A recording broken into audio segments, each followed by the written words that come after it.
In the grand violent opera of Red Dead Redemption 2, where men are defined by the guns they carry and the blood they spill, Molly O'Shea is defined by a silk dress, a pocket mirror, and a silence that screams louder than any revolver.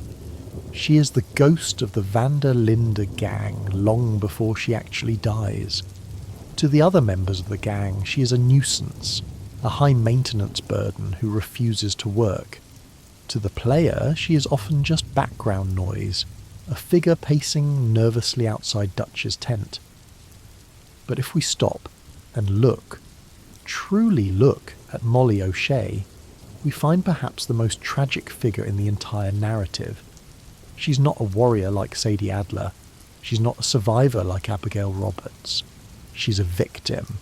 She's a canary in a coal mine, singing a song of doom that no one wants to hear until the explosion has already happened. Tonight, we're going to tell her story. Not the story of a rat, but the story of a woman who fell in love with a dream and woke up in a nightmare. But before we begin, I discovered that most of you watching haven't subscribed to the channel.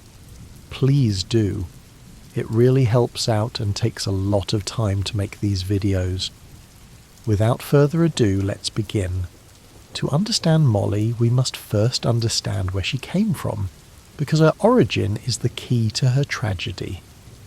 Unlike the others, who were born into poverty, violence or chaos, Molly O'Shea was born into privilege. She hails from Dublin, Ireland, likely from a wealthy or at least upper middle class family. We know this from her accent, which is refined and lacks the rough edges of Sean Maguire's working class brogue.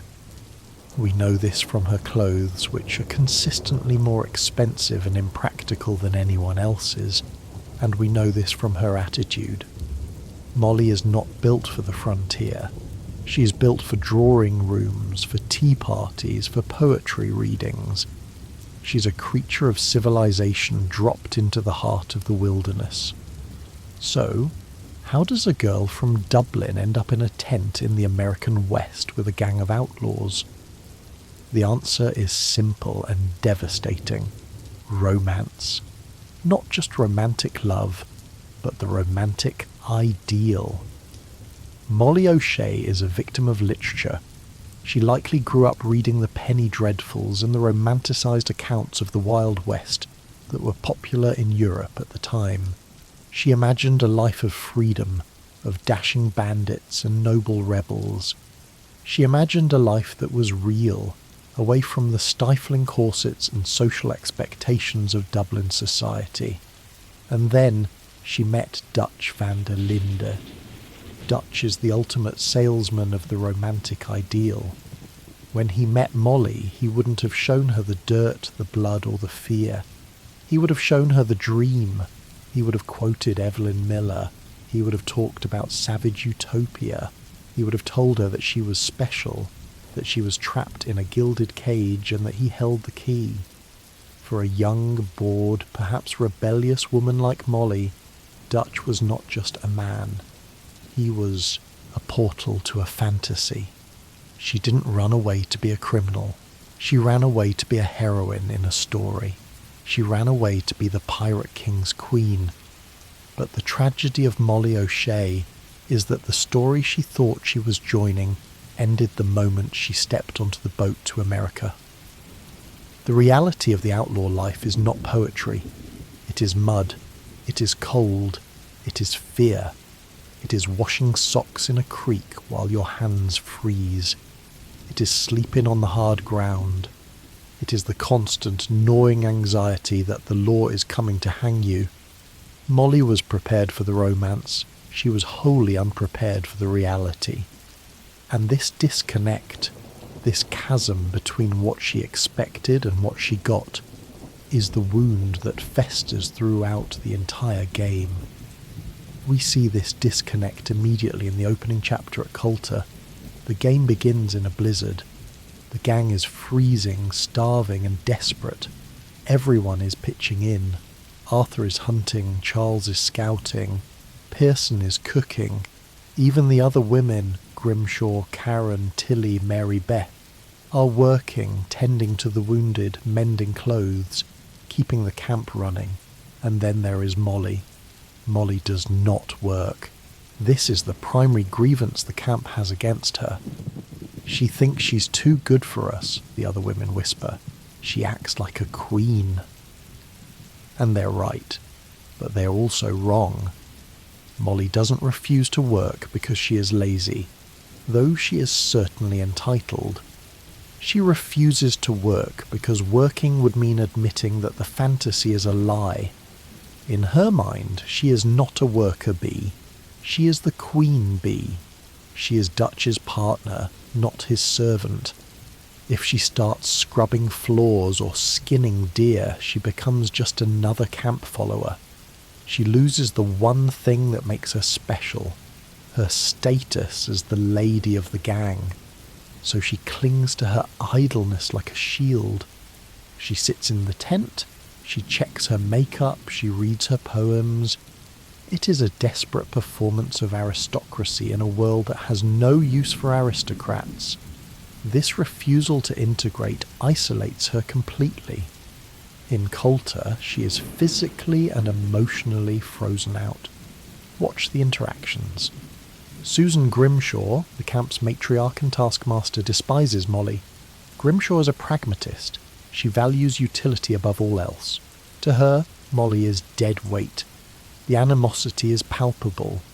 Grimshaw snaps at her, belittles her, and encourages the other girls to do the same. Karen Jones and Tilly Jackson, who are working-class girls who have had to scrap for everything they have, look at Molly with a mix of envy and contempt. They see a spoiled brat who doesn't know how lucky she is to be protected. They don't see the terror in her eyes, and there is terror. Molly is terrified. She is thousands of miles from home, surrounded by killers in a frozen wasteland, and the only person she has, Dutch, is beginning to look away. The move to Horseshoe Overlook in Chapter 2 should be a relief. The snow melts, the sun comes out, the heartlands are beautiful. But for Molly, the thaw only reveals the rot. It is here that the cracks in her relationship with Dutch become undeniable. In the beginning, we can assume Dutch loved her, or at least loved the idea of her. She was a trophy, a symbol of his sophistication.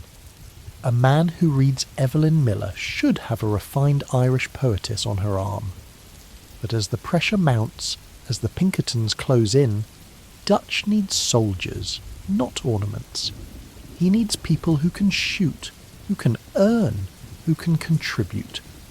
Molly can do none of these things. She becomes a ghost in the camp. While the others gather around the campfire to sing songs or share stories, Molly is usually pacing. Pacing is her primary animation state. She walks back and forth in front of Dutch's tent, wringing her hands, smoking cigarettes with a frantic intensity. She is waiting for Dutch to notice her, waiting for him to look at her with that old fire. But he doesn't.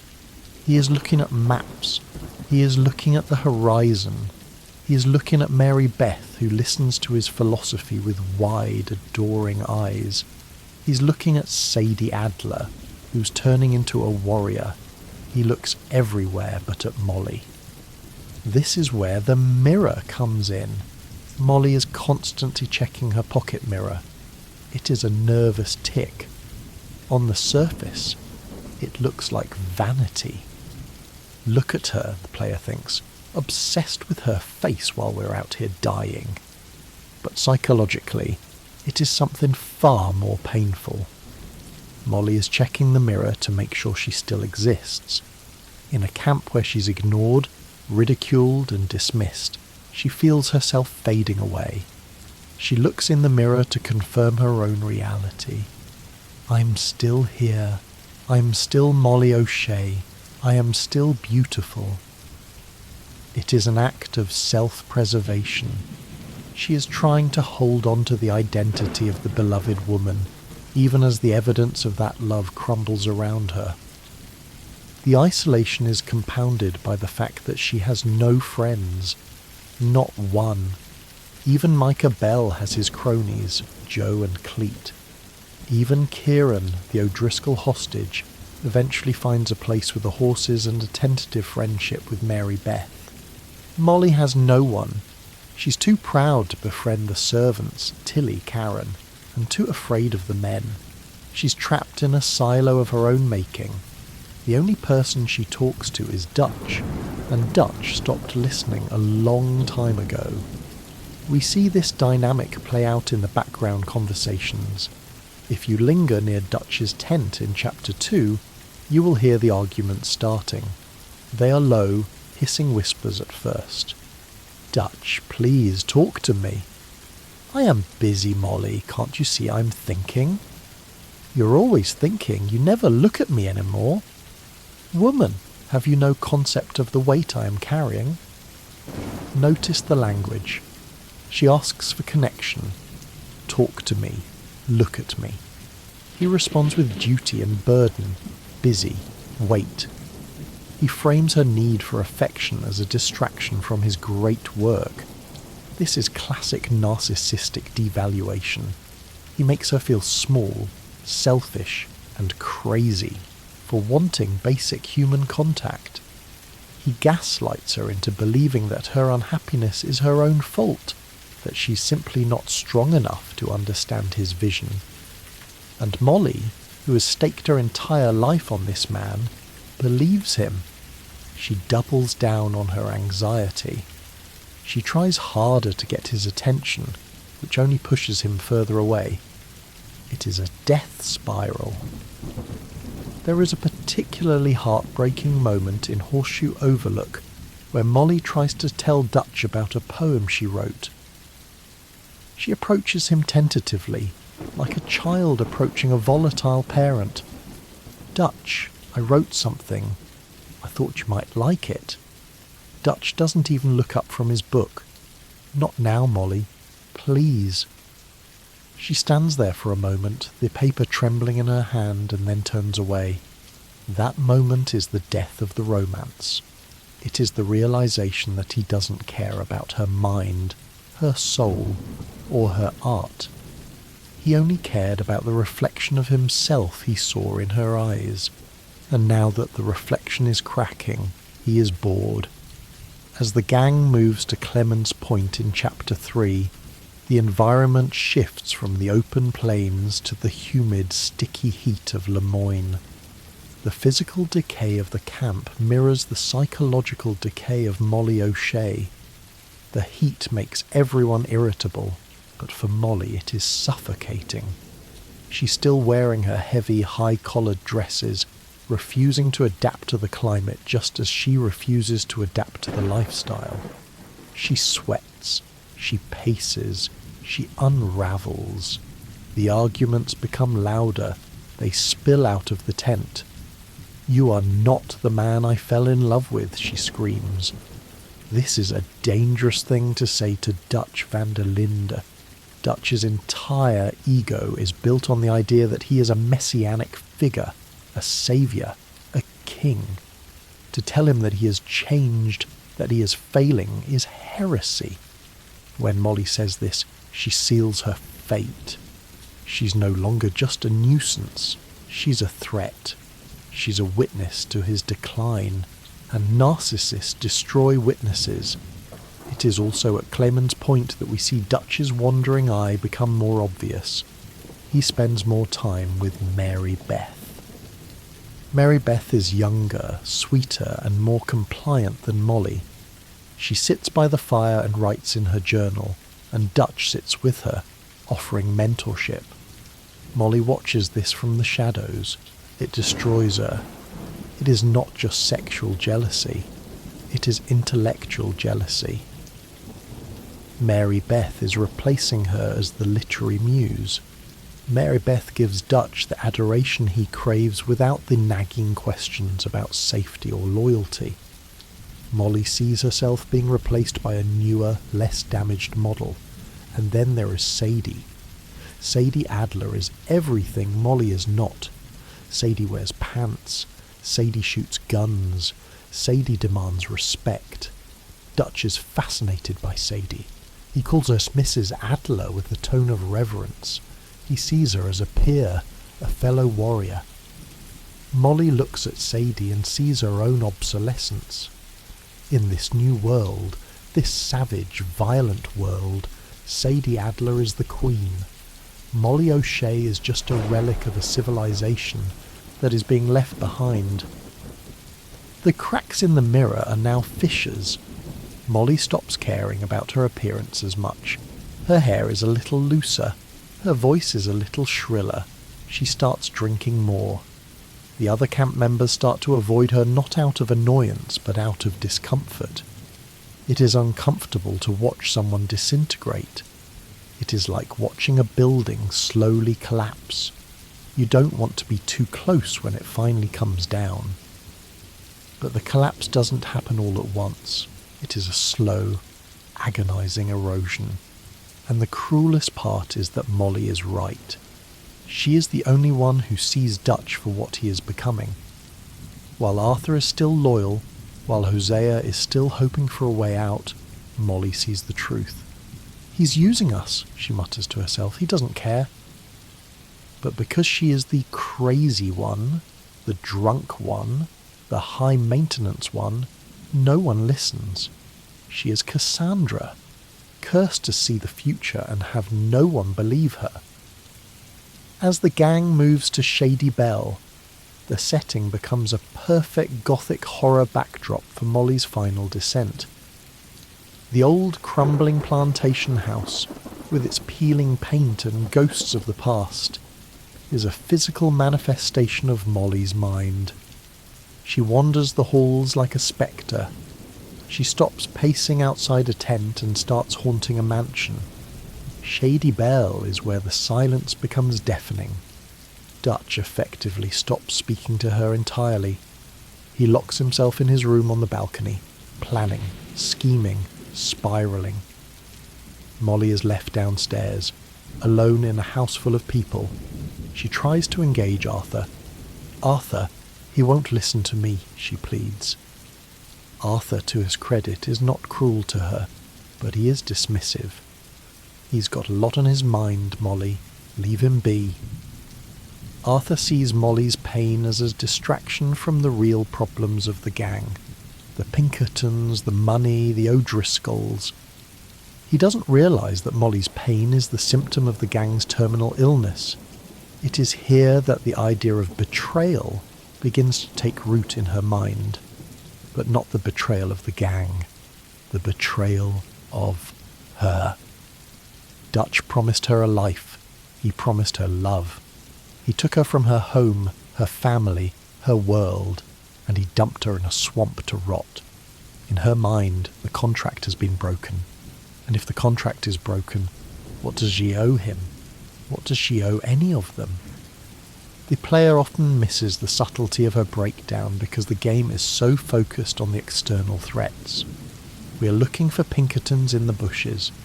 We are looking for O'Driscolls on the road. We aren't looking at the woman sitting on the porch, staring into the dark, realizing that she has already died. As the gang settles into Clemens Point, the cracks in the mirror widen into chasms.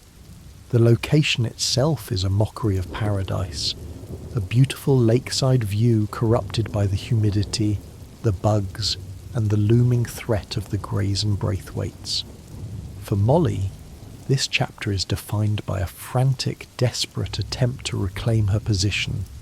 She stops being passive and starts being vocal, but her voice is shrill, panicked, and easily dismissed. The arguments with Dutch become public spectacles. In Horseshoe Overlook they were whispers. Here they are shouting matches. "You're not the man I fell in love with," she screams, her voice cracking. This line is pivotal. It is the first time anyone in the gang explicitly verbalizes the decay of Dutch van der Linde. Arthur suspects it. Hosea fears it. But Molly says it. She is the canary choking on the gas, but instead of evacuating the mine, the miners just complain about the noise. Dutch's reaction to these outbursts is chilling. He doesn't yell back. He dismisses her with a wave of his hand, a roll of his eyes. He treats her not like a partner, but like a hysterical child. "She's got the vapours," he implies to the others. "She's crazy." This is a masterclass in gaslighting. By framing her legitimate grievances as symptoms of madness, he absolves himself of any responsibility. He turns the camp against her. When Molly walks by, people don't ask, "Is she okay?" They ask, "Is she drunk again?" And she is drunk. Alcohol becomes her only solace. It numbs the pain of the rejection and the fear of the impending doom. But it also destroys her credibility. A drunk woman screaming about betrayal is easy to ignore. A sober woman making the same points might have been dangerous. Dutch knows this. He likely encourages her drinking, or at least does nothing to stop it, because it keeps her discredited. The arrival of the gang at Shady Bell marks the beginning of the unravelling. The setting is perfect. A rotting antebellum mansion, a monument to a dead era filled with ghosts. Molly fits right in. She stops changing her clothes as often. Her hair, once perfectly coiffed, becomes loose and wild. She wanders the upper halls like a spectre, a Lady Macbeth who can't wash the stain of rejection from her hands. It is in St. Denis, however, that the final break occurs. The city is a false promise of civilization. For a moment, Molly might have thought, "This is it. We are back in society. We can be normal." But the gang isn't there to join society. They are there to rob it. The disconnect between her desires and their reality becomes absolute. While the men are planning the bank heist, the one last score, Molly is invisible. She's not included in the planning. She's not included in the social events, like the mayor's party where Dutch takes Arthur and Hosea. She's left behind at camp, festering. This exclusion leads to the most misunderstood moment in her arc, the betrayal. Let us be clear, Molly O'Shea never betrayed the gang. Agent Milton confirms this later. She never talked, she never gave them up, but she wanted to. Or rather, she wanted Dutch to think she did. Why? Why would she claim to be a rat if she wasn't? Because hate is better than indifference. By chapter 4 and into chapter 6, Dutch has become completely indifferent. To her, he looks through her. To him, she is furniture. For a narcissist victim, this is the ultimate torture. Being hated means you still exist in their mind. Being ignored means you are dead. Molly's claim that she told them everything is a desperate suicidal scream for attention. She wants to hurt him. She wants to shake him. She wants to force him to look at her, even if it's with murder in his eyes. "He wouldn't even look at me," she says later. That is the motive. It is not treachery. It is a twisted form of love. She is willing to die just to be the centre of his world for one last second. The tragedy is that it works, but not in the way she hoped. She doesn't get his attention.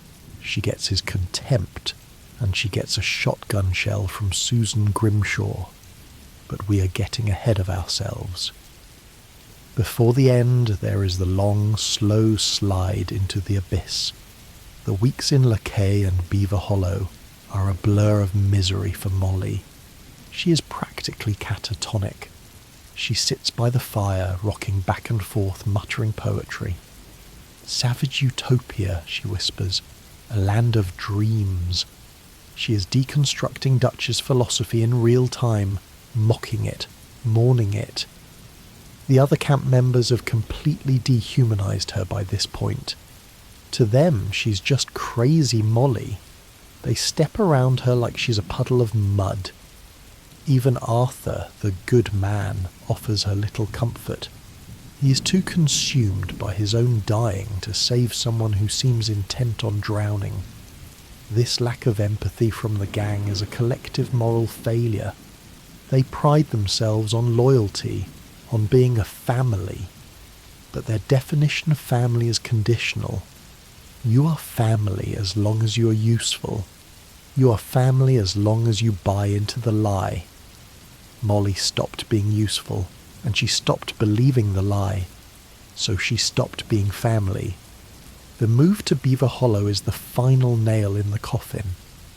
The cave is dark, damp and evil.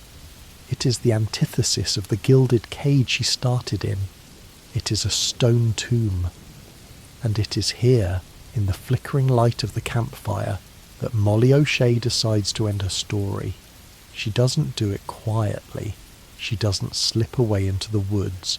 She stages a performance. She waits until everyone is watching. She waits until Dutch is holding court, and she enters the stage for her final monologue. "I told them," she slurs, stumbling into the centre of the camp. "I told them everything." The camp freezes. Uncle stops playing his banjo. Bill stops drinking. Dutch turns slowly, his eyes cold and dead. "I wanted them to kill you," she says, pointing a shaking finger at Dutch. "I wanted them to kill all of you." This is the moment she's been rehearsing in her head for weeks. She expects, what? Anger, passion, a fight. She expects Dutch to grab her, to shake her, to ask her why. She expects a reaction that acknowledges her power. But Dutch doesn't give her that. He just stares at her with disgust. "You're drunk, Molly," he says. "Go to bed." Even in her confession of treason, he dismisses her. He refuses to grant her the dignity of being a villain. He treats her like a naughty child. This is the final insult. She screams again, desperate to be heard, to be taken seriously. "I told them," and then the shot. Susan Grimshaw, the enforcer of the camp's rules, the woman who has despised Molly from day one, steps forward with a shotgun. Boom! Molly falls. Silence descends on the camp. It is brutal, it is sudden, and it is arguably the most tragic death in the game. Not because she was a hero, but because she died for a lie. She died for a man who didn't care. She died alone, surrounded by people who were relieved to see her go. The aftermath is even worse. They burn her body, not out of respect, but to get rid of the evidence. There is no funeral, no eulogy, just a fire in the night. And the next day, she is gone. The camp moves on, Dutch moves on. It is as if she never existed, but we remember. And now we must dissect the corpse. We must perform a psychological autopsy on Molly O'Shea to understand exactly what killed her. The cause of death was a shotgun blast, but the underlying condition was narcissistic abuse. Molly O'Shea is a textbook victim of a narcissist. Dutch van der Linde fits the clinical profile perfectly. The relationship follows the 3 stages of narcissistic abuse: idealization, devaluation, and discard. Stage 1. Idealization. This happened before the game started. Dutch found Molly, a bored romantic girl. He love-bombed her. He told her she was the most beautiful, intelligent, special woman in the world. He made her the centre of his universe. He gave her the gilded cage. This is the hook. It creates an addiction to the narcissist's approval.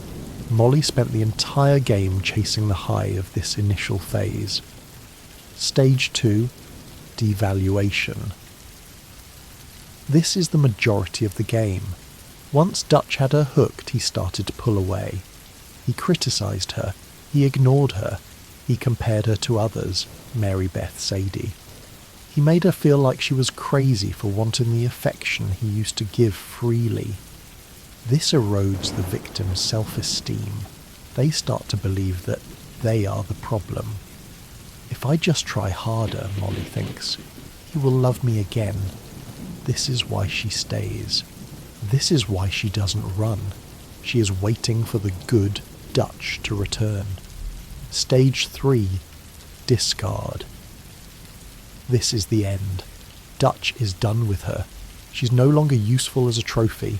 She's crazy and drunk. And she's no longer useful as a supply of adoration. She's questioning him. So he discards her. He doesn't even kill her himself. He lets Grimshaw do it. He washes his hands of her. The gaslighting in this relationship is severe. Dutch constantly rewrites reality. He tells Molly she's imagining things. He tells the camp she is unwell. He isolates her from reality until she can no longer trust her own mind. This is why she drinks. Alcohol blurs the edges of a reality that is too painful to look at directly. We must also look at the role of the other women. Grimshaw, Karen and Tilly are enablers. They see the abuse but they blame the victim. She's so difficult, they say. She's so needy. They internalise Dutch's narrative. They don't see a woman being emotionally destroyed. They see a woman who is annoying their leader. This is a common dynamic in cults, and the gang is a cult. The leader can do no wrong, so if there is a problem, it must be the follower's fault. Molly O'Shea is the scapegoat. Every cult needs one. The person who carries the sins of the group. The person everyone can point to and say, "At least I'm not her." By hating Molly, the other women bond with each other. Her isolation cements their community. She is the sacrifice that keeps the tribe together, at least for a little while longer. To fully appreciate the tragedy of Molly O'Shea, we must look beyond the clinical and into the mythical. She is not just a character, she is an archetype. She is Ophelia from Shakespeare's Hamlet. Like Ophelia, Molly is a young woman in love with a man who is slowly going mad. Hamlet Dutch. Like Ophelia, she is used as a pawn in the political games of the court, the gang. Like Ophelia, she is rejected by her lover. "Get thee to a nunnery, you're drunk, Molly." And like Ophelia, this rejection drives her to madness and eventually to death. Ophelia drowns in a river, singing songs. Molly drowns in a bottle, reciting poetry. Both are collateral damage in a tragedy centred on male ego. She is also the bird in a cage. This is a common motif in Victorian literature, the woman who is trapped by her own beauty and social status. Dutch even refers to her as his little bird in earlier, happier times, implied. But a bird in a cage is only beautiful as long as it sings. When it starts to scream, it becomes a nuisance. Molly's story is the story of the bird realizing the door is locked. There is also a touch of Madame Bovary in her. Emma Bovary was a woman who read too many romance novels and destroyed her life trying to live them out. Molly O'Shea read too many poems about the Wild West. She fell in love with an aesthetic, not a man, and the aesthetic killed her. But unlike these literary figures, Molly does not get a soliloquy. She does not get a grand death scene until the very end, and even that is cut short. She is denied the dignity of tragedy. She is treated as a farce. This makes her story even more heartbreaking. She is a tragic heroine trapped in a gritty western that refuses to acknowledge her genre. Now, let us turn our attention to the words. The specific language Molly uses, and the language used against her, reveals the architecture of her prison. "He wouldn't even look at me." This line, delivered to the Pinkertons in her lie, or to the camp in her confession, is the core of her motivation. It is not about safety, it is not about money, it is about the gaze. The narcissist gaze is the sun. When it shines on you, you feel alive. When it turns away, you freeze. Molly is freezing to death. She is begging for the sun to turn back. You're not the man I fell in love with.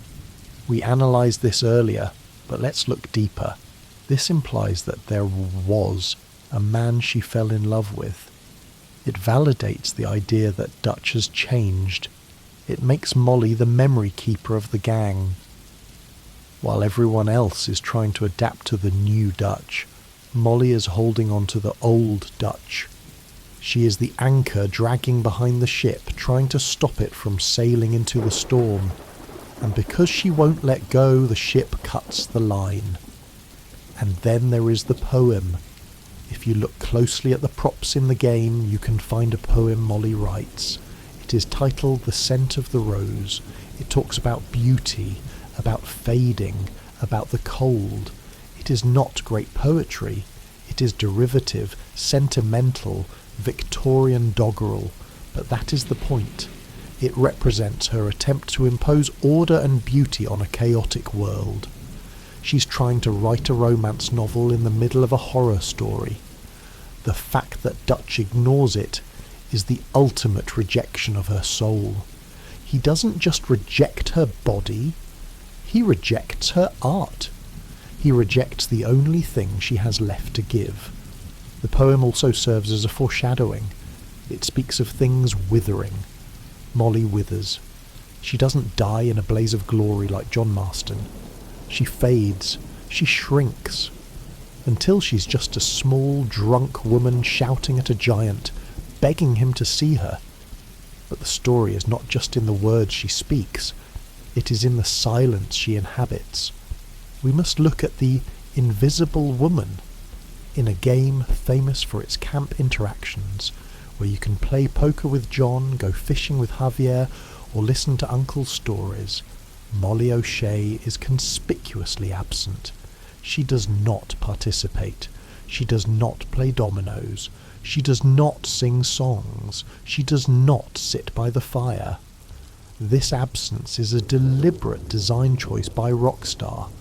It forces the player to feel her isolation. If you want to interact with Molly, you have to go out of your way to find her.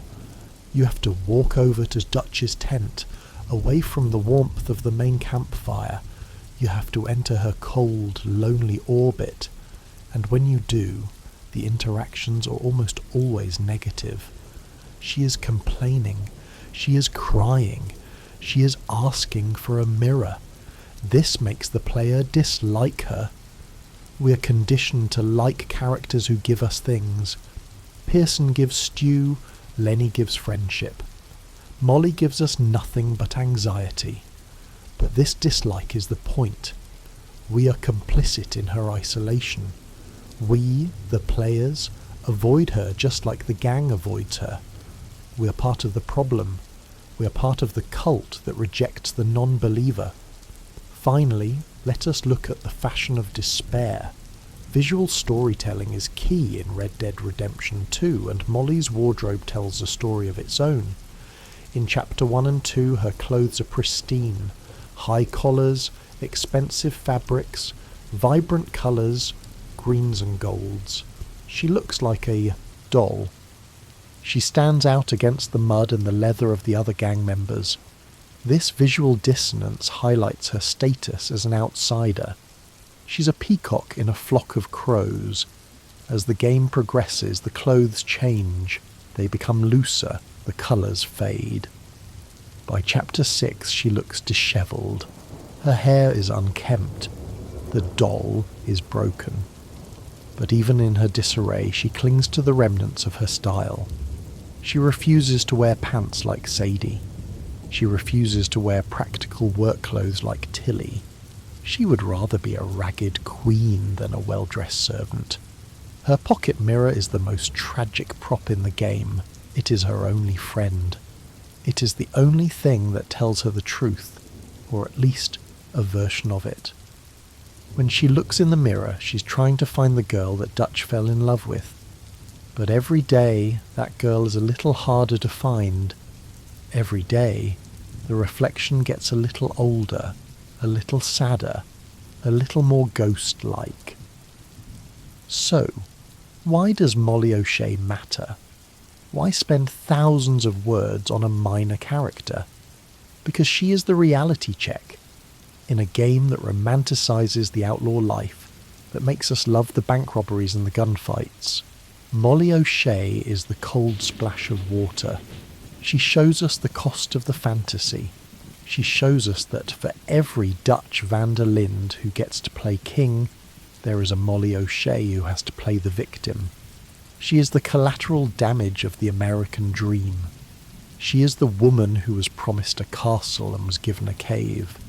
She is the silence that screams, and in the end she is the only one who told the truth. Dutch was a traitor. He did betray them. He did kill them all, in spirit if not in body. Molly saw it first. She screamed it from the rooftops, and we shot her for it. Rest in peace, Molly O'Shea. You deserve better than a shallow grave and a legacy of lies. You deserve to be heard. To truly understand the depth of Molly O'Shea's isolation, we cannot view her in a vacuum. We must view her in relation to the other women of the van der Linde gang. The camp is a microcosm of society, and within this microcosm, the women form a distinct hierarchy. Molly is not just at the bottom of this hierarchy, she is outside of it entirely. Let us begin with the most volatile relationship, Molly O'Shea and Susan Grimshaw. Susan Grimshaw is the camp's matriarch, its enforcer, and its spine. She is a woman who has survived by making herself indispensable. She cooks, she cleans, she organises, she yells. She is the embodiment of utility. To Grimshaw, a person's value is directly tied to what they can do for the group. If you don't work, you don't eat. Molly O'Shea is the antithesis of this philosophy. She produces nothing. She doesn't hunt, she doesn't cook, she doesn't guard. In Grimshaw's eyes, Molly is a parasite. But the hatred goes deeper than mere pragmatism. Molly represents a version of femininity that Grimshaw despises, the delicate flower. Grimshaw has had to kill that part of herself to survive in a man's world. She's become hard, leathery and sharp. Seeing Molly prance around in silk dresses complaining about the heat is an insult to Grimshaw's entire existence. It reminds her of the softness she can no longer afford. When Grimshaw shoots Molly in Chapter 6, it is not just an execution of a traitor. It is the final triumph of utility over ornament. The worker bee kills the queen bee. It is a brutal assertion that in the Darwinian world of the gang, only the useful survive. Next, consider Molly O'Shea and Sadie Adler. These two women are mirror images of tragedy. Both enter the story having lost their previous lives. Sadie loses her husband and her home to the O'Driscolls.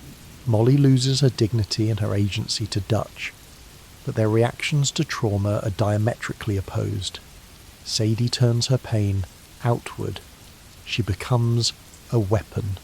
She channels her grief into rage, and that rage makes her powerful. She earns the respect of the men because she can kill like a man. She adopts the language of violence, which is the only language the gang truly respects. Molly turns her pain inward. She implodes. She channels her grief into depression and alcoholism. Instead of picking up a gun, she picks up a bottle. Instead of screaming at the world, she screams at Dutch. In the eyes of the gang, Sadie is strong and Molly is weak. But this is a survivor bias. Sadie's coping mechanism, violence, is useful to a gang of outlaws. Molly's coping mechanism, despair, is not. The tragedy is that Molly tries to be strong in her own way. She tries to assert her boundaries with Dutch. She tries to maintain her self-respect by refusing to become a servant. But because her strength doesn't result in dead O'Driscolls or bags of money, it is invisible to them. Sadie Adler is the phoenix rising from the ashes. Molly O'Shea is the woman burning in the fire. Then there is Molly O'Shea and Karen Jones. On the surface they seem similar. Both are camp girls, both are pretty, and both end up as severe alcoholics. But their alcoholism tells two different stories. Karen drinks to forget. She drinks to blur the lines of the brutal life she lives. She's a fun drunk for most of the game, the life of the party, until she isn't. She is one of the boys. She participates in scams like the bank robbery in Valentine. She's integrated. Molly drinks to remember. She drinks to hold on to the ghost of the romance she was promised. She's a sad drunk. She isolates herself. When Karen gets drunk, she sings bawdy songs with Sean. When Molly gets drunk, she paces alone and mutters poetry. Karen's tragedy is that she burns out. Molly's tragedy is that she fades away. The gang pities Karen, but they despise Molly. Why? Because Karen is us, and Molly is them. Karen is a fallen angel of the underclass. Molly is a fallen angel of the aristocracy. Molly O'Shea and Mary Beth Gaskill. This is the most painful comparison for Molly because Mary Beth is her replacement. Mary Beth is the romance novel heroine that Molly thought she was. She is young, beautiful, and obsessed with stories. She sits by the fire writing in her journal, dreaming of adventure. Dutch is drawn to Mary Beth for the same reasons he was drawn to Molly.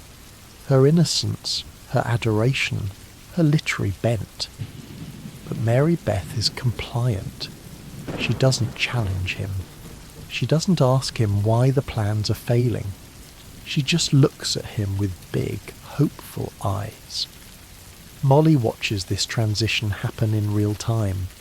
She sees Dutch using the same lines, the same charm on a younger woman. It is a slow-motion replacement.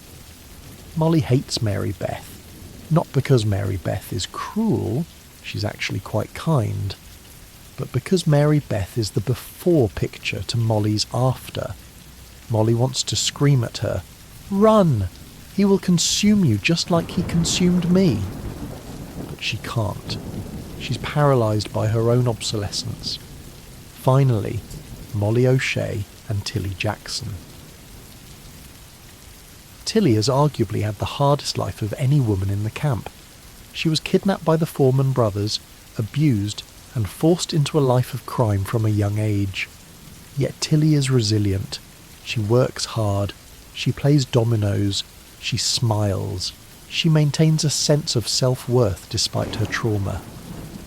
The contrast with Molly is stark. Tilly, who has every right to be bitter, chooses hope. Molly, who chose this life voluntarily, chooses despair. This contrast makes Molly look ungrateful to the others. Look at Tilly, they think. She's been through hell and she doesn't complain. What is Molly whining about? They fail to understand that resilience is not a moral virtue, it is a survival skill.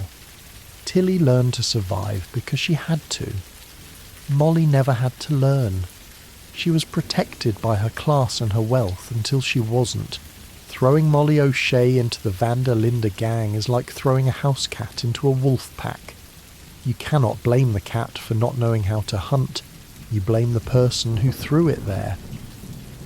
In conclusion, the women of the gang form a sorority of survival. They bond over work, over shared trauma, over the struggle. Molly is excluded from this sorority because she refuses to accept the premise of their existence. She refuses to accept that she is just another woman trying to survive. She insists on being the heroine. And in a story that deconstructs heroism at every turn, the heroine is the first to die. But Molly's isolation is not just social, it is epistemological. She knows things the others do not. She sees things the others cannot. To understand the fall of the Van der Linne gang, we usually look through the eyes of Arthur Morgan or John Marston, but the most terrifying view is through the eyes of Molly O'Shea. She's the witness to the architecture of madness. Molly's the only person in the camp who shares a bed with Dutch van der Linde. This intimacy grants her a clearance level that even Hosea Matthews does not possess. Hosea sees Dutch the leader, Dutch the brother. Arthur sees Dutch the father. Molly sees Dutch the man, and the man is a fraud. We know from camp interactions that Dutch rehearses his speeches. He practices his impromptu words of wisdom. Who hears these rehearsals? Molly. She lies in the tent night after night listening to him mutter lines about faith and loyalty to himself. She sees the performance being constructed. To the rest of the gang, Dutch's charisma feels like magic. To Molly it looks like a script. This knowledge destroys the mystique. You cannot worship a god when you see him putting on his makeup. Molly's disillusionment is not just romantic, it is intellectual. She realizes that the savage utopia Dutch preaches is not a philosophy, it is a sales pitch. And she realizes that she was just the first customer. Consider the Evelyn Miller connection. Dutch is obsessed with the writer Evelyn Miller. He quotes him constantly. He bases his entire worldview on Miller's transcendentalist ideas about nature and freedom. Molly, coming from a refined background, is likely well read. She might be the only other person in camp who has actually read Miller. And she likely realizes that Dutch misunderstands him. Dutch uses Miller's words to justify violence and chaos. He twists a philosophy of peace into a manifesto for murder. Imagine the horror of that realization. You run away with a man because you think he's a visionary, only to discover he's a charlatan. You realize that the freedom he promised is just homelessness with a gun. This is why Molly mocks him. He's always thinking, she sneers. She isn't criticizing his intellect, she is criticizing his pretension. She knows that his thinking is just a cover for his lack of a plan. The Angelo Bronte incident. In chapter 4 is a turning point for the gang, but for Molly the turn happened long before. When Dutch drowns Bronte and feeds him to the alligator, the gang is horrified. Arthur is shaken, John is disgusted, but if we could see Molly's reaction, it would likely be one of grim resignation. She has seen the violence simmering under the surface for months. She has seen the way he looks at her when he thinks no one is watching. The cruelty he shows to Bronte is the same cruelty he shows to her, just turned outward. Bronte is a disposal of a political enemy. Molly is a disposal of an emotional one. Then there is the Guarma chapter, or rather the void it leaves in Molly's life. When the bank robbery goes wrong and the core leadership disappears to Guarma, Molly is left behind. We talked about how Charles and Sadie stepped up during this time. But what did Molly do? She disintegrated. For weeks, she didn't know if Dutch was dead or alive. But worse, she knew that if he was alive, he hadn't come back for her. He had left her in a swamp with a group of people who hated her. This period of abandonment confirms her worst. Fear. She is disposable. She is not a partner. She is luggage. And when you realize you are luggage, you stop trying to be a person. You just wait to be claimed or thrown away. When Dutch finally returns, he doesn't run to her. He doesn't apologize. He barely acknowledges her existence. He's too busy planning his next move, too busy fighting his war. This is the final confirmation. The plan does not include her. In fact, the plan doesn't exist. The plan is just noise. The plan is just Dutch trying to outrun his own irrelevance. Molly tries to warn Arthur. "He's changed, Arthur," she says. "He's not the same." But Arthur, loyal to a fault, dismisses her. He thinks she's talking about their relationship. He thinks she's just a scorned woman complaining about a cold lover. He doesn't realise she's giving him a tactical assessment. She is telling him that the general has gone insane. If Arthur had listened to Molly, really listened, he might have seen the end coming sooner. He might have saved himself. But he couldn't listen, because the source was tainted. The messenger was crazy Molly. And so the warning went unheard, until the gun was already pointed at her chest. The tragedy of Molly O'Shea is not just in the main cutscenes, it is hidden in the ambient noise of the camp. Rockstar Games is famous for its missable content, and Molly's story is almost entirely told in these fleeting moments. If you sprint through the story missions, you see a nagging girlfriend. If you walk slowly through the camp, you see a woman drowning. Let us examine the ambient dialogues that paint the true picture. Take, for instance, her interactions with Uncle. Uncle is the camp's jester, a lazy, lovable drunk. But when he approaches Molly, the tone shifts. He tries to be friendly, perhaps even a little flirtatious in his clumsy way. "You look like a flower in the desert, Miss O'Shea," he might slur. Molly's response is immediate and sharp. "Go away, you old fool." On the surface, this makes Molly look stuck up. Why can't she take a compliment? But look closer. Uncle represents the decay of the gang. He is dirty, useless, and parasitic. Molly sees him and sees her future. She sees what happens when you stop being useful to Dutch. You become a joke. Her hostility towards Uncle is not snobbery. It is fear. She is terrified of becoming the female version of him, a drunk tolerated only for old time's sake. Then there is Bill Williamson. Bill is a bully. He targets anyone he perceives as weaker than him to boost his own fragile ego. Molly is a prime target. "What do you do all day, princess?" he sneers. "Polish your nails?" Molly doesn't fight back with insults. She fights back with silence. She turns her back on him. This infuriates Bill. He wants a reaction. He wants her to cry. By denying him that satisfaction, she maintains a shred of power. But it costs her. Every insult chips away at her armour. She absorbs the toxicity of the camp like a sponge. The most revealing dialogues, however, are the ones she has with herself.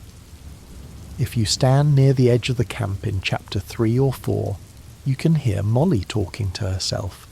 She isn't just muttering, she's rehearsing arguments. I'll just tell him, she whispers. He has to listen." This is heartbreaking. It shows that she spends her entire day planning how to have a conversation with her boyfriend. She is strategizing for basic affection. It reveals the immense power imbalance in their relationship. She has to prepare to speak to him, like a lawyer preparing for a trial, because she knows that one wrong word will lead to dismissal. And then there are the arguments with Dutch that you can overhear through the tent canvas. "You're playing a game, Dutch," she screams one night. "Life is a game, Molly," he retorts, "and we are winning. We are losing. We are losing everything." This exchange is crucial. It confirms that Molly is not crazy. She is the only one who is keeping score correctly. Dutch defines winning as still being alive and free. Molly defines winning as having a future. She sees that their current path leads to a cliff. Dutch thinks he can build a bridge before they fall. Molly knows they're just going to crash. There is also a subtle, often missed interaction with Arthur Morgan. In chapter 3, Molly approaches him, looking for an ally. Arthur, He respects you, she says. Talk to him. Arthur brushes her off. He's a grown man, Molly. This is Arthur's greatest failure regarding Molly. He treats her concerns as domestic squabbles. He separates the personal, Molly, from the political, Dutch's leadership. He fails to see that for a leader like Dutch, the personal is the political. How he treats his woman is a reflection of how he treats his followers.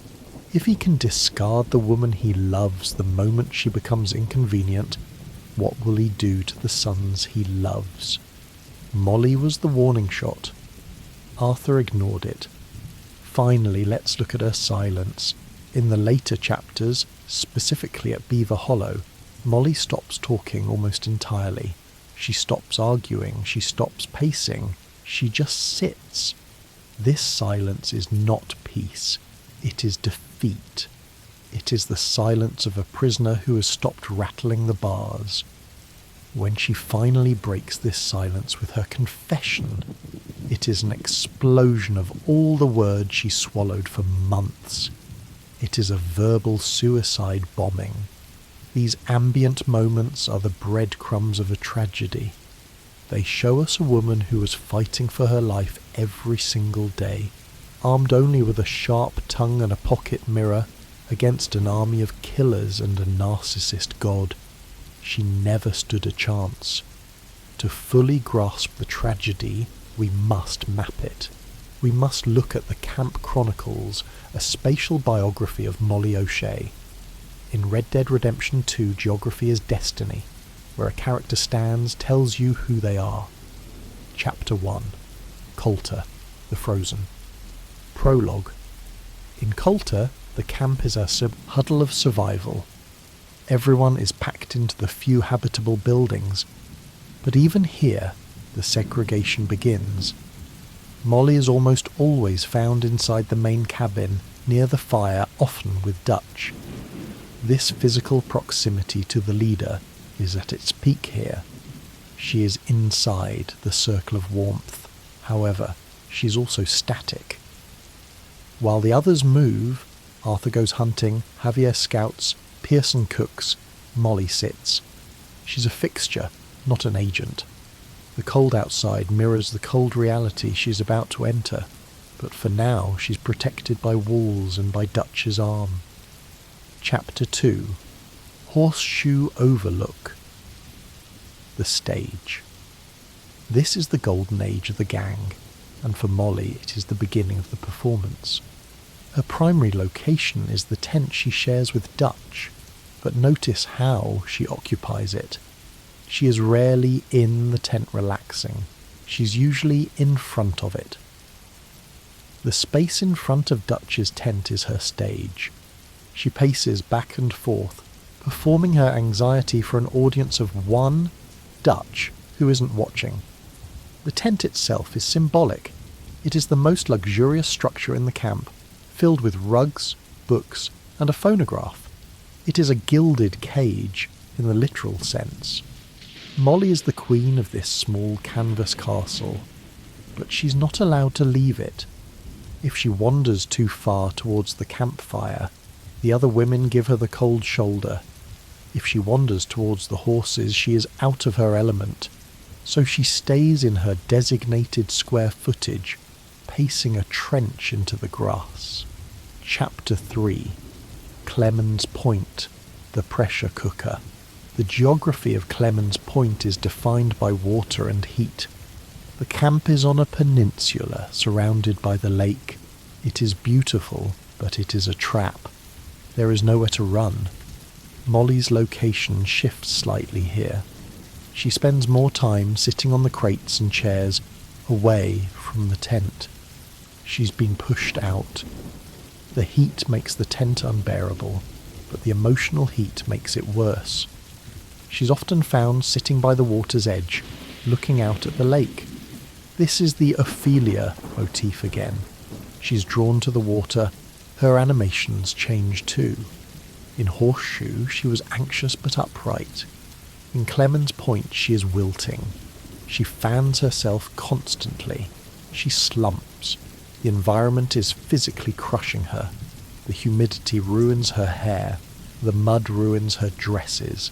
The camp is slowly stripping away her armour. Chapter 4. Shady Bell. The Haunted House. Shady Bell is a pivotal shift. It is a house, not camp. It should be what Molly wanted.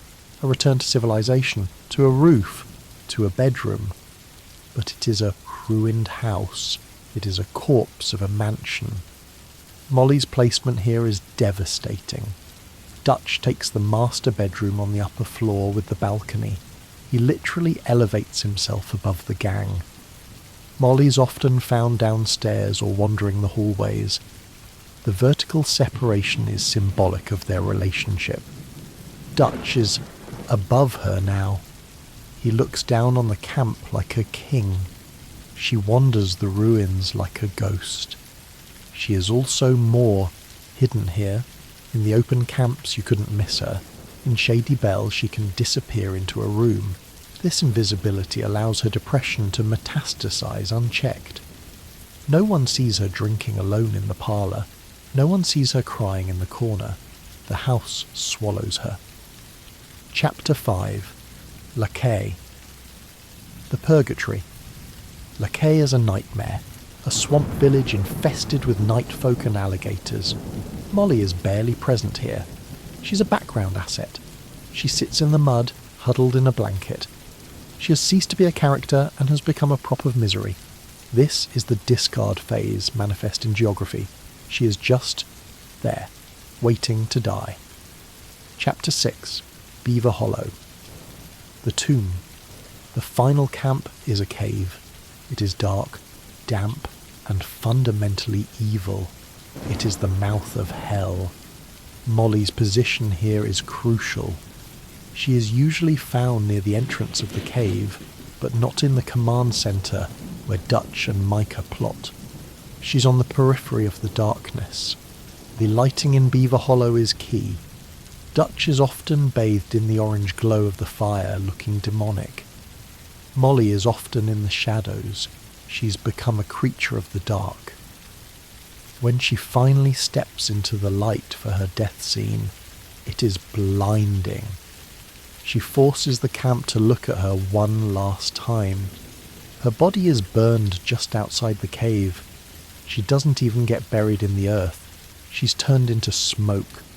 She becomes part of the atmosphere of the camp, a lingering, acrid smell that no one can quite wash off. By tracking her movement from the warm cabin of Coulter to the fire of Beaver Hollow, we see a trajectory of descent. She moves from the centre to the periphery, from the light to the dark, from the solid to the smoke. Molly O'Shea is a character trapped in the wrong genre. She thinks she's in a romantic poem. She's actually in a naturalist tragedy. To understand her mind, we must look at her library, or at least the library she carries in her head. As an educated Irish woman of the late 19th century, her worldview would have been shaped by the Romantic poets. And it is this literary ancestry that provides the blueprint for her doom. First, consider Duby Yeats. Although Yeats was just beginning his career during the game's timeline, 1899, the spirit of the Celtic revival was already in the air. Molly embodies the Yeatsian ideal of the tragic beauty, but more specifically her arc mirrors the terrifying prophecy of Yeats's later poem, The Second Coming. Things fall apart, the centre cannot hold. This line could be the tagline for the entire Van der Linde gang, but Molly feels it first. She is the one who senses the centre, Dutch, collapsing. While the others are distracted by the blood-dim tide of violence, Molly is watching the ceremony of innocence being drowned. She is the sensitive instrument that detects the earthquake before the ground shakes. Then there is John Keats, specifically La Belle Dame sans merci, the beautiful lady without mercy. In the poem A knight is seduced by a beautiful fairy woman who takes him to her elfin grot, lulls him to sleep, and then abandons him on a cold hillside where he starves to death, palely loitering. In Red Dead Redemption 2, the roles are reversed. Dutch is the belle dame. He is the beautiful, charismatic enchanter who seduces Molly, the knight.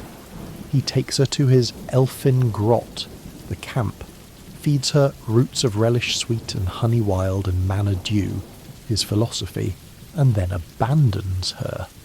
Molly spends the entire game palely loitering around the camp, starving for affection, haunted by the dream she can't wake up from. She is the knight-at-arms, alone and palely loitering, though the sedge is withered from the lake and no birds sing.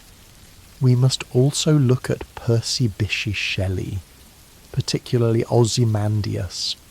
Look on my works, ye mighty, and despair. Dutch van der Linde is building an empire of sand. He believes he's a king of kings. Molly is the traveller from an antique land who sees the truth, that nothing beside remains. She sees the lone and level sand stretching far away. While Dutch is screaming about Tahiti and utopia, Molly's looking at the decay. She realises that Dutch's legacy will not be a golden age, but a colossal wreck. Her cynicism is not born of malice, it is born of clarity. She sees the statue crumbling while Dutch is still posing for the sculptor. This literary delusion is fatal. Molly tries to apply the logic of poetry to the logic of survival. In poetry, suffering is noble. In poetry, the lover returns. In poetry, death is beautiful. In the Wild West, suffering is just suffering. The lover moves on to a younger woman, and death is a shotgun blast in the chest. Molly's mistake was believing that her life had a narrator. She thought there was a scriptwriter who would ensure a thematic resolution to her pain. She didn't realise that the only scriptwriter was Dutch, and he had written her out of the show chapters ago. Her own poem, The Scent of the Rose, is a desperate attempt to reclaim the narrative. By writing it, she is trying to force the world back into the shape of a poem.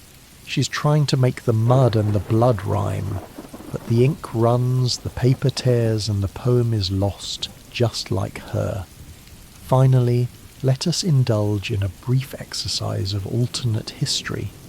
Tragedy is often defined by the inevitability of the ending, but it is illuminated by the possibilities of what could have been. What if Molly O'Shea had made different choices? Scenario A. The real rat. What if Molly had actually betrayed the gang? What if she had walked into the Pinkerton office in St. Denis and spilled everything? Paradoxically, this might have been the most merciful outcome for everyone. If the Pinkertons had raided Shadybell or Lakay with full knowledge, the gang would have been destroyed sooner. Dutch would have been captured or killed before he could drag Arthur and the others into the madness of Guarma and Beaver Hollow. John, Abigail and Jack might have escaped earlier. Arthur might have died in a prison cell rather than on a mountain, but he would have been spared the agony of watching his father figure rot. By not being the rat, Molly actually prolonged the gang's suffering. Her loyalty, or her fear, allowed Dutch to keep operating. In a twisted irony, her silence was more destructive than her betrayal would have been. Scenario B. The escape. Could she have left? We often ask this of the gang members. Why didn't they just leave? For Charles or Sadie or John, leaving was difficult but possible. They had skills. They could hunt, shoot, ride and work. For Molly, leaving was a death sentence. She had no survival skills. She had no money. Dutch controlled the funds. She had no allies in America. If she had walked out of camp, where would she have gone? The brothels of St. Denis, the slums of Ansburg? she would have been chewed up by the frontier in a week. The gilded cage was not just a metaphor, it was a life support system. She stayed with Dutch because the alternative was starvation. She was a domesticated animal that had forgotten how to hunt. Scenario C, the murderess. What if Molly had picked up a gun instead of a bottle? What if, in her rage, she had tried to kill Dutch? This is the Sadie Adler path. If Molly had channeled her despair into violence, she might have become a legend. Imagine a version of the story where Molly O'Shea puts a bullet in Dutch van der Linde's head in Chapter 4. She would have been executed by the gang immediately, of course. But she would have saved them all. She would have been the tragic hero who slew the monster before he could devour his children. But Molly was not a killer. She was a lover, and that was her fatal flaw. She brought her heart to a gunfight. These alternate histories serve only to reinforce the tragedy of the reality. Molly O'Shea was not destined to be a saviour, a survivor, or a warrior. She was destined to be a ghost. Her fate was sealed the moment she stepped on that boat in Dublin. She bought a ticket to a dream, and the destination was a nightmare. To truly understand the nuance of Molly's tragedy, we must move beyond the general narrative and perform a forensic analysis of the specific scenes where she appears. We will treat these cutscenes as evidence, examining the body language, the camera angles, and the unspoken subtext. This is the Cutscene Chronicle. Exhibit A, the Coulter Argument, Chapter 1. The first time we see Molly and Dutch interacting meaningfully is in the background of the Coulter chapter. The camera often frames them from a distance, usually through a window or across a room. This visual language establishes their separation from the rest of the group. They are a vignette within a vignette. Watch Molly's hands. In these early scenes, her hands are often reaching out, touching Dutch's arm, his shoulder. She is physically trying to anchor him. Dutch's body language is receptive but distracted. He allows the touch, but he doesn't reciprocate. He's looking at Hosea, at Arthur, at the map. Molly is an accessory to his scene, not the co-star. This establishes the dynamic. She is the pursuer. He is the distancer. Exhibit B, the Savage Utopia. Speech, Chapter 2. In Horseshoe, Overlook, there is a scene where Dutch is giving a speech around the campfire. The camera pans across the faces of the gang. Most are enraptured.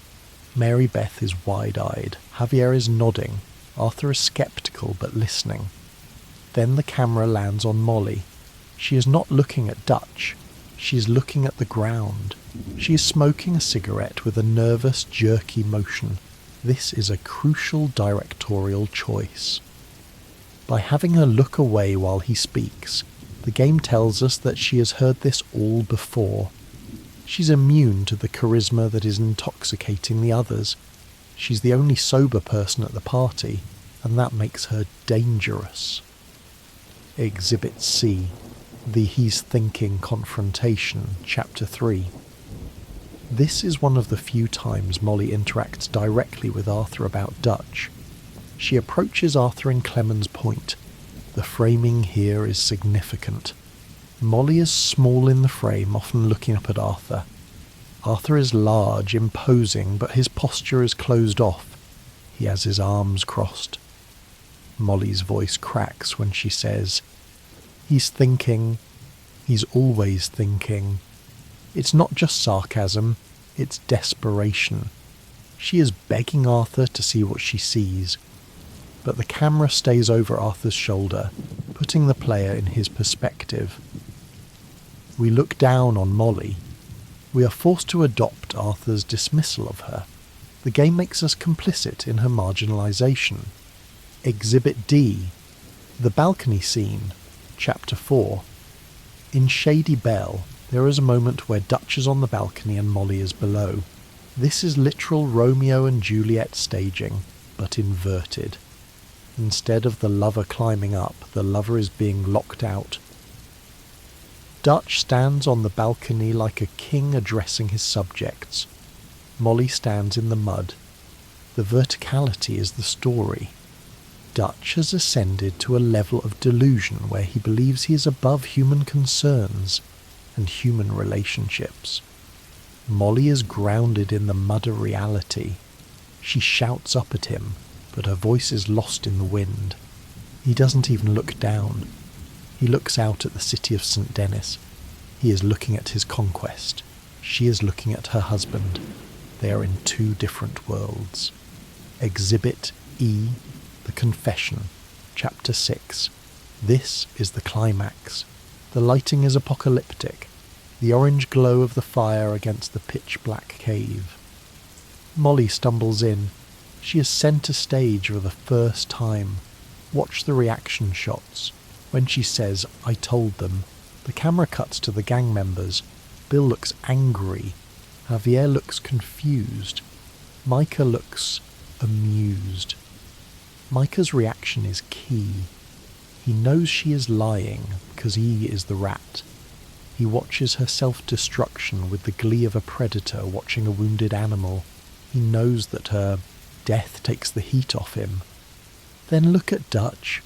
He doesn't look angry. He looks bored. He looks disgusted. It's the look a man gives a dog that has soiled the rug. This lack of passion is the ultimate cruelty. If he hated her, it would be something. But he just wants her gone. When Grimshaw shoots her, the camera doesn't linger on the body. It cuts back to Dutch. He turns and walks away. He doesn't check for a pulse. He doesn't close her eyes. He walks back into his cave. The scene ends not with grief, but with a dismissal. Get that out of here is the subtext. She is trash to be burned. These scenes, when viewed in sequence, show a clear progression from accessory to nuisance to threat to trash. The visual language of the game supports the narrative of her dehumanization. Molly O'Shea is not just a woman, she is an Irish woman. But in the world of Red Dead Redemption 2, Irish is not a monolith, it is a spectrum. To understand Molly's place in the world, we must compare her to the other Irish figures in the game, Sean Maguire and the O'Driscolls. This comparison reveals the Irish diaspora in all its fractured complexity. Molly versus Sean. Class war in miniature. Sean Maguire is the other Irish member of the gang, but he and Molly might as well be from different planets. Sean is a Fenian, a rebel, a street kid. He speaks with a thick working-class brogue. He is loud, brash, and comfortable in the mud. He represents the fighting Irish stereotype, the scrappy underdog who laughs in the face of danger. Molly is the ascendancy Irish. She speaks with a refined, educated accent. She represents the class that Sean's ancestors likely fought against. In the camp they rarely interact, and when they do, it is cold. Sean jokes with everyone, but he gives Molly a wide berth. Why? Because to Sean, Molly represents the West Brit, the Irish who aspired to be English. This class divide isolates Molly even further. She cannot bond with Sean over their shared heritage, because their heritage is defined by conflict with each other. In America, they are both just Irish, but in the camp, the old world hierarchies still ghost them. Sean fits in because he is useful and funny. Molly stands out because she is refined and tragic. Molly versus the O'Driscolls, the savage mirror. The O'Driscolls are the bad Irish. They are the stereotype of the violent, drunken, lawless immigrant horde that terrified Victorian America. They are the monsters under the bed. Molly is the good Irish, in the eyes of society, not the gang. She is the poet, the beauty, the romantic. But the tragedy is that the gang treats Molly with the same ultimate disdain that they treat the O'Driscolls. They're both outsiders. The O'Driscolls are killed with guns. Molly is killed with silence, and then a gun. Kieran Duffy, the former O'Driscoll, is an interesting bridge. He is abused by the gang, treated like a dog, forced to work for scraps. In many ways, Kieran and Molly are the two lowest-ranking members of the camp hierarchy, but Kieran eventually earns a modicum of respect through work. He saves Arthur's life. He cares for the horses. He earns his keep. Molly never earns her keep, and in the brutal meritocracy of the frontier, that makes her lower than an O'Driscoll. Kieran dies a gruesome death, but he dies a member of the gang. Molly dies a traitor, allegedly. The tragedy of the exile. Ultimately, Molly's Irishness emphasises her displacement. She's not just an exile from Ireland, she is an exile from her own culture. She is too posh for the slums, too wild for the drawing rooms, too Irish for the Americans, and too Americanized for the Irish. She is a woman without a country. Her savage utopia was supposed to be a place where these labels didn't matter. Dutch promised a world where we are all just people. But the camp is not a utopia. It is a pressure cooker where every prejudice and hierarchy is magnified. Molly O'Shea came to America to be free, but she found that she was still trapped by the accent on her tongue and the dress on her back. But Molly O'Shea's story does not end with her death. In fact, she becomes more powerful dead than she ever was alive. She becomes a ghost, not literally, though in a game with ghosts one might wonder, but narratively. This is the ghost in the machine. The epilogue, 8 years of silence. In the epilogue, when we play as John Marston in 1907, Molly's never mentioned, not once. The surviving gang members, Sadie, Charles, Uncle, Tilly, Mary Beth, gather for reunions, for weddings, for funerals. They reminisce about Arthur, about Hosea, about Sean, about Lenny. They even talk about the bad old days. But Molly's name is conspicuously absent. This silence is not an oversight by Rockstar. It is a deliberate commentary. Molly has been erased from the gang's mythologizing. In their retelling of the story, she is not a tragic victim. She is an embarrassment. She is the drunk girlfriend who betrayed them. She's the footnote they don't want to read aloud. But the absence speaks louder than words. It tells us that the guilt runs deep. If Molly truly was a traitor, they could laugh about it, mock her, make her a villain in the story. But they don't. They pretend she never existed.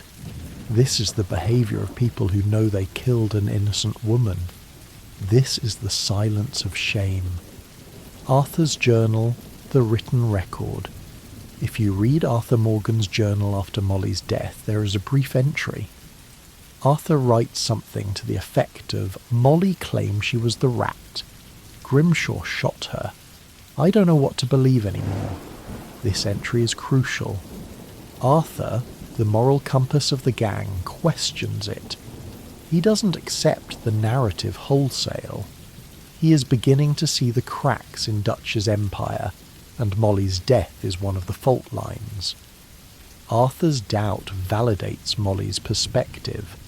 She was not crazy. She was seeing the collapse that the others refused to acknowledge. Later, when Agent Milton tells Arthur that Molly never talked, Arthur doesn't express surprise. He doesn't say, "What?" He just nods grimly. A part of him already knew. He knew they killed an innocent woman, and that knowledge is part of what pushes him to finally break from Dutch. Red Dead Online, the doppelganger. In Red Dead Online, which is set 1 year before the events of RDR2, There are NPCs with Molly's character model wandering around. These are procedurally generated, generic wealthy women, but the implications are haunting. We see what Molly might have been before Dutch, just another rich girl in St. Denis, shopping, gossiping, living a normal life. The online mode also features missions where players rob the wealthy elite of St. Denis, the exact class Molly came from. In these missions, the NPCs scream, they beg, they call for help. They are portrayed as weak, cowardly, parasitic. The game is asking us to rob them, to hate them. But if you've played the story mode, if you know Molly's story, these NPCs take on a different tone. They are not just targets, they are victims of a romanticised violence. They are what Molly would have faced if she had been on the other side of Dutch's gun instead of his bed. The campfire ghost. There is a subtle, almost subliminal detail in the camps after Molly's death. If you sit by the campfire at Beaver Hollow, sometimes the other gang members will shift uncomfortably. They will glance over their shoulders. The ambient dialogue occasionally includes muttered half-sentences. Shouldn't have. Didn't need to. These are not scripted conversations, just procedural mutterings, but they create an atmosphere of unease. The camp feels haunted, and it should. They burned a woman alive. Well, dead, but still. The smoke from that fire is still in their lungs. Molly is the ghost in the machine, the subroutine of guilt running in the background of every conversation, the cultural echo.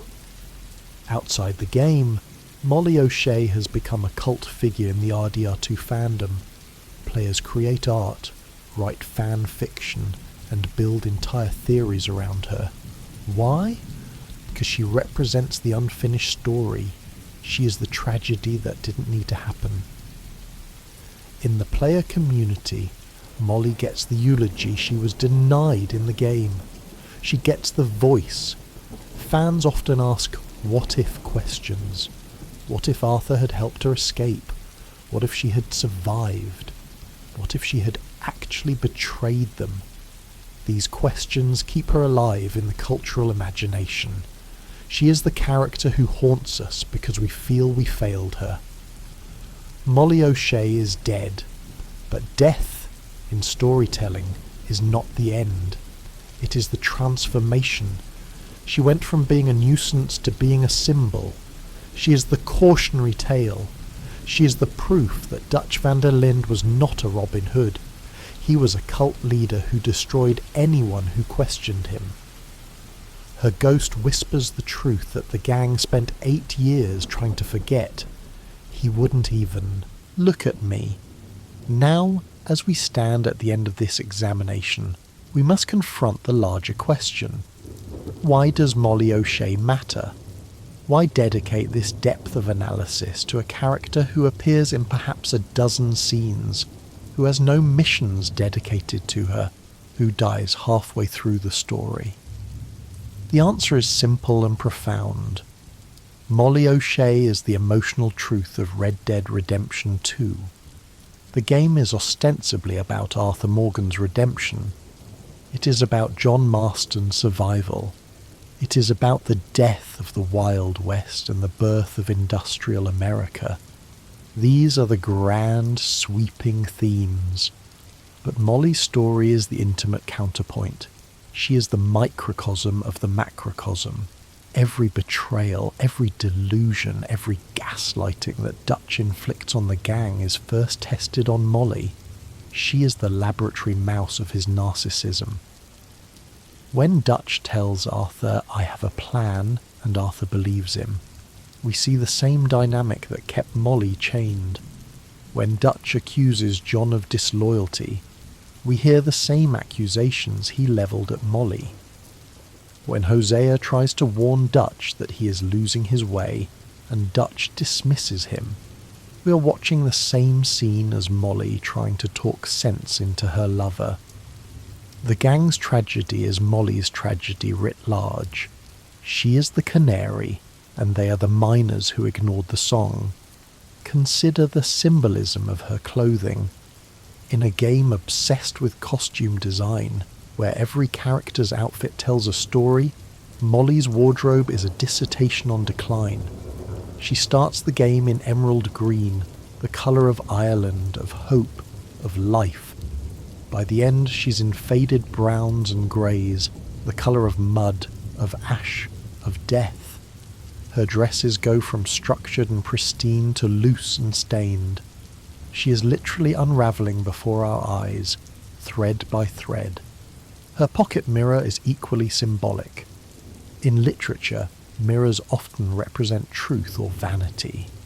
For Molly, it represents both and neither. The mirror is her attempt to hold on to an identity that Dutch is erasing. But it is also a trap. She is Narcissus, but instead of falling in love with her reflection, she is searching desperately for a reflection that Dutch will love. The mirror shows her the truth, that she is aging, fading, dying, but she interprets it through the lens of, am I still beautiful enough for him? The mirror becomes a tool of her own oppression. And then there is her silence. The most powerful moments of Molly's arc are the ones where she says nothing. In the later camps, she stops arguing. She stops demanding attention. She just sits, rocking back and forth, humming to herself. This silence is not peace, it is surrender.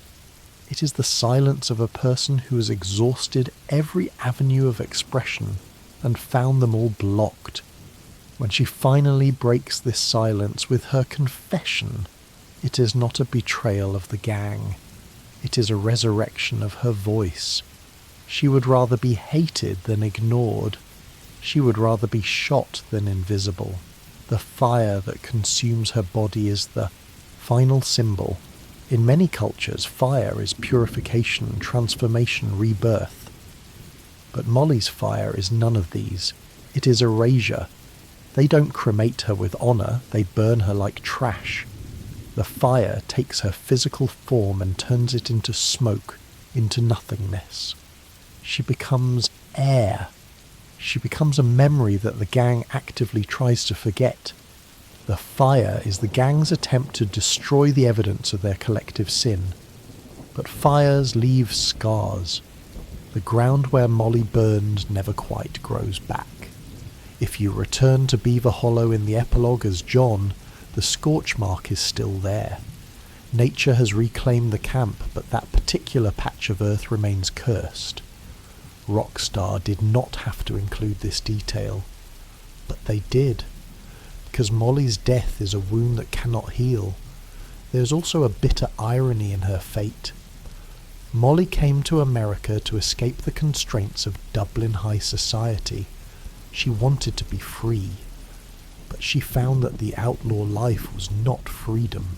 It was a different kind of prison. Instead of being trapped by social expectations, she was trapped by Dutch's expectations. Instead of being judged by her family name, she was judged by her usefulness. She traded a gilded cage for a canvas tent and found that both were cages nonetheless. The savage utopia was just savagery. The promised land was just a swamp. And what of her poem, The Scent of the Rose? We never get to read the full text, only fragments. But the title alone is a eulogy. A rose is beautiful, fragrant, and fleeting. Its scent lingers long after the petals have fallen. Molly is the rose. Her beauty attracted Dutch. Her spirit gave the camp a whiff of culture. But roses wilt, and when they do, they are discarded. The scent remains. In the guilt of the survivors, in the nightmares of Susan Grimshaw, in the silent knowledge that they killed an innocent woman. Molly O'Shea forces the player to confront an uncomfortable truth about the Van der Linde gang. They were not good people. The game works hard to make us love them. Arthur is honourable, John is a devoted father, eventually. Hosea is wise, Javier is loyal. We rob trains and banks, but we tell ourselves we are Robin Hoods, stealing from the rich. The game itself plays into this romanticisation with its sweeping landscapes and its mournful score. But Molly's death rips off the mask. A group that could execute a drunk, unarmed woman on a false confession, without trial, without evidence, without mercy, is not a family. It is a mob. When Susan Grimshaw pulls that trigger, she is not protecting the gang, she is protecting the myth. Molly became a loose end, and loose ends get snipped. The fact that no one stopped her is the gang's ultimate indictment. Arthur could have. John could have. Hosea was already dead, but if he were alive, perhaps he would have. But they didn't. They stood there and watched, and then they burned the body and moved on. They chose the lie over the truth. They chose Dutch over Molly, and that choice doomed them. In the end, Molly O'Shea is a mirror held up to the player. We too ignored her. We walked past her in camp. We dismissed her as annoying. We focused on the fun parts, the heists, the shootouts, the adventures. We didn't want to sit with her sadness. We didn't want to see the horror of what was happening under our noses. The game gave us the option to greet her, to talk to her, to see her as a person. Most players didn't bother. We, the players, are complicit in her marginalisation just as much as the gang. But now we know. Now we see. Molly O'Shea was not a villain, not a traitor, not a nuisance. She was a victim. She was a woman who made the mistake of believing in love and paid for it with her life. She was the truth-teller who was executed for heresy. She was the ghost at the feast, reminding everyone that the party would end in blood. So, the next time you play Red Dead Redemption 2, do this. Walk over to Molly, greet her, listen to her, see the fear in her eyes, watch her check that mirror searching for a version of herself that Dutch might still love, sit with her in her sadness, and remember that every empire, even an outlaw empire, is built on the backs of the forgotten. Rest in peace, Molly O'Shea. You deserved a better story. You deserved to be the heroine, not the cautionary tale.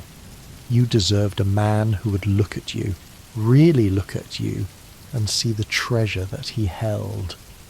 You deserved to go home, but you got Dutch van der Linde instead, and that in the end was your tragedy.